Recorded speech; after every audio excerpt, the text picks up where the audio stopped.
حدیث مسلم کې راځي کبیره ګناه دام ده چې یو سړی د مسلمان سړی مخې له ودرېږي او کلشینکوف پسې راوالي یا برچو یا چاړه چې زه دې وژنم زه دې قتلوم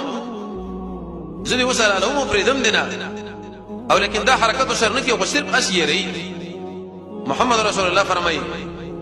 من اشار الى اخيه وی چا چې اشاره وکړه خپل مسلمان ورور لره بحدیدة په وسمنه باندې اسلحه باندې فإن الملائكة دا ملائک چې په دغه انسان باندې لعنت وای تر دې پورې چې کله دا دې کار نه منش لعنت تر باندې وای دا ملائکه یو ملائک چې دعا وکړه الله قبل ان شبه دا ټول در باندې لعنت وای نه به ورسې صورت حال د دې وجنه عقل انسان چې مجاهد دی